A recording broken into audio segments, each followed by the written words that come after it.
Photo Carlos de Souza AFP 20h, Raoni a quitté l'hôpital au Brésil. Cacique brésilien Raoni Metuktir est sorti vendredi de l'hôpital où il avait été admis fin août après avoir été contaminé par le Covid-19, dont il est déjà guéri, a annoncé l'établissement médical.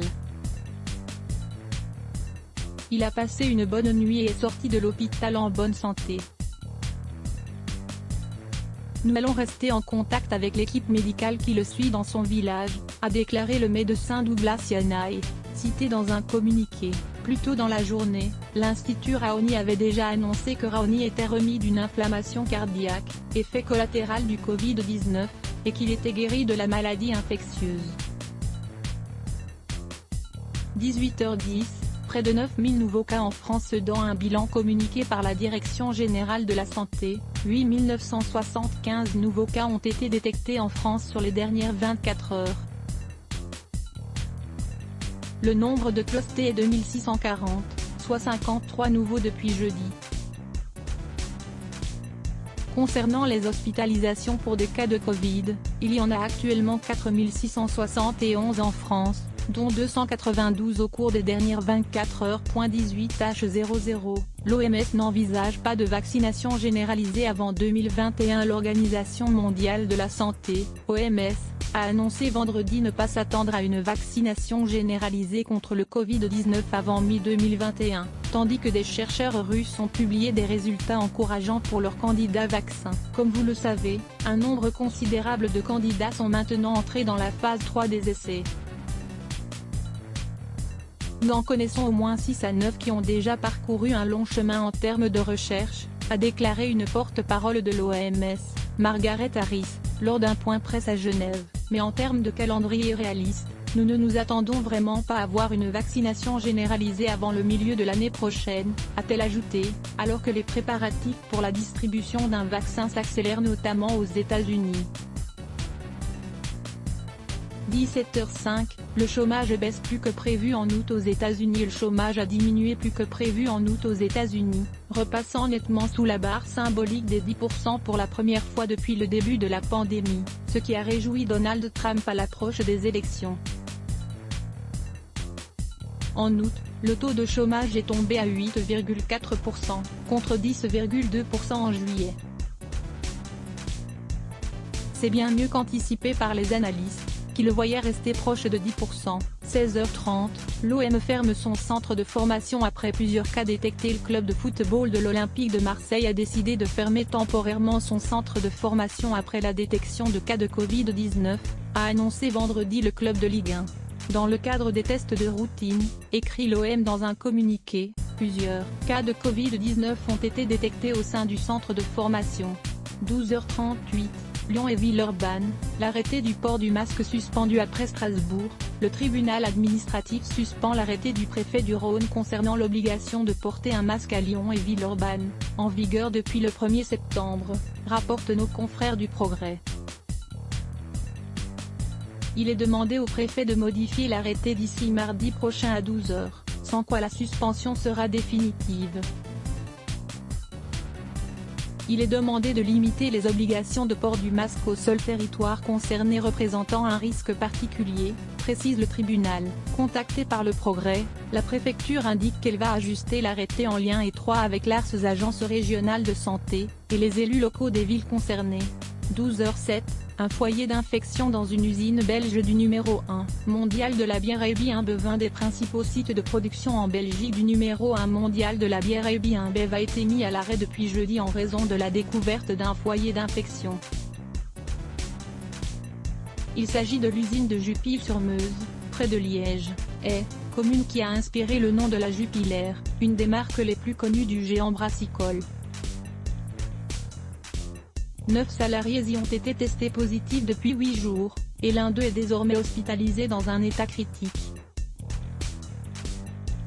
Le foyer d'infection a été découvert dans le département logistique-transport du site, qui emploie une centaine de salariés sur un total d'environ 750 dans l'usine. 08h41, Silvio Berlusconi hospitalisé par précaution. L'ancien chef du gouvernement italien Silvio Berlusconi, 83 ans, récemment testé positif au Covid-19, a été hospitalisé jeudi par précaution, indique vendredi matin un communiqué de son entourage.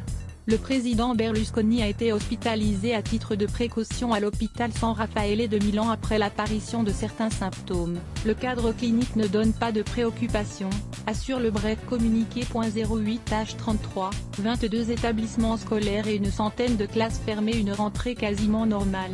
C'est ce qu'avait souhaité le ministre de l'Éducation Jean-Michel Blanquer mardi, aux plus de 12 millions d'élèves qui reprenaient le chemin de l'école. Pourtant le coronavirus ne compte pas se faire oublier des enfants.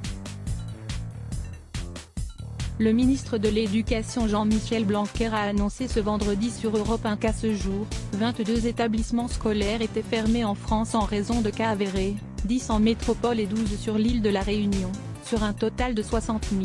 Le ministère a précisé qu'environ 120 à 130 classes sont aussi actuellement fermées. Environ 250 protocoles pour des suspicions de cas étaient déclenchés chaque jour. Ces suspicions sont la plupart du temps liées à des facteurs externes à l'école, avec des personnes qui souvent avaient pu être contaminées avant la rentrée, a-t-il précisé, rappelant que 3 cas de Covid entraînent la fermeture de la structure scolaire.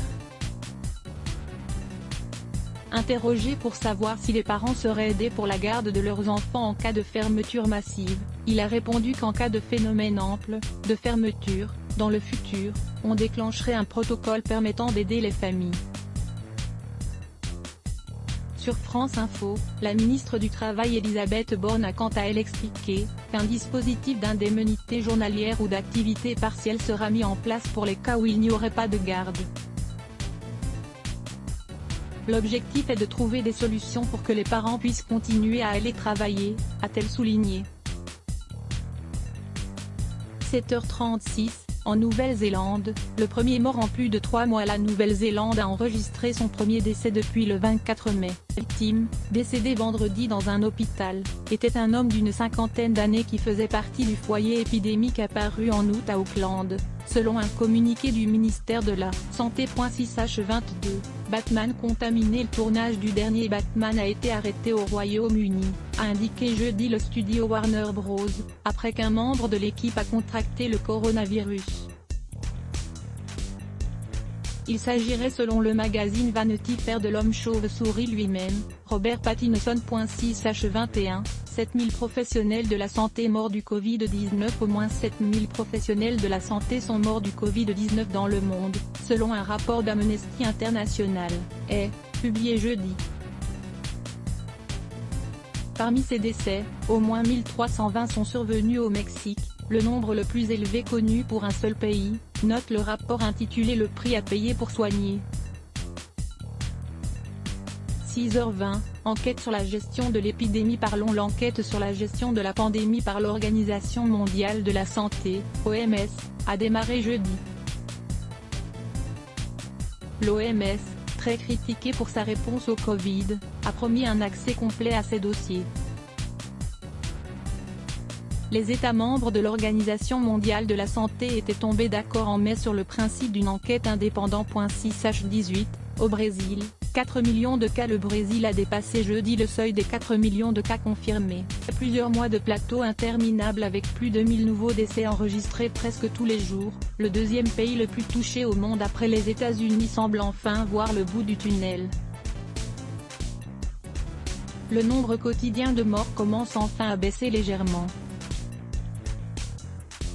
Jeudi, le pays comptabilisait 124 614 décès plus 834. Le ministère de la Santé estime que ces chiffres indiquent déjà une courbe à la baisse, mais les spécialistes restent prudents. Let's block ADS. Why?